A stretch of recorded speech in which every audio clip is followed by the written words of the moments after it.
This is Studio 360. I'm Kurt Anderson.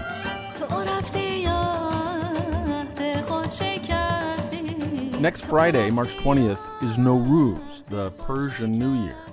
It's a big, big deal for Los Angeles' Iranian emigre community, whose population hovers around 500,000.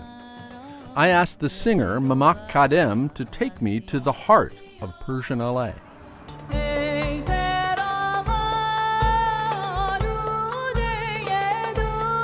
Mamak and I walked along a block of Westwood Boulevard where almost every business, the huge bookstore, the salons, the travel agencies, had signs in Farsi as well as English. This is called the Music Box. It's one of the first businesses that was established here in Westwood. The owner of this place are a couple, a sweet couple. From the 60s, they actually opened up the first music store in Tehran that carried classical music and Western music.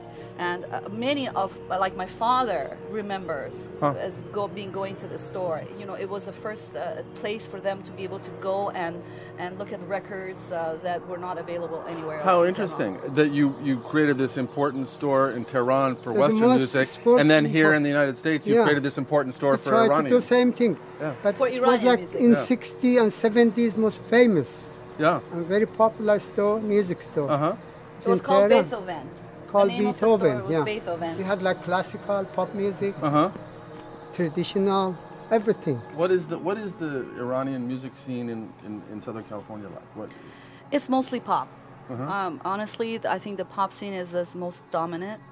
Traditional classical right now is okay.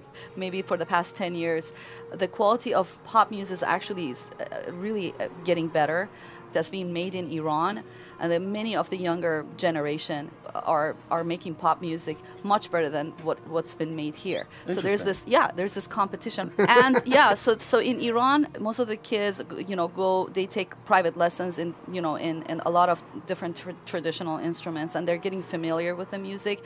And that comes back and sort of affects the music that's being Absolutely. created here? I really think that, so like I said, for many years, the music that was done here in Tehran-geles, as we call it, it was, very low quality pop music.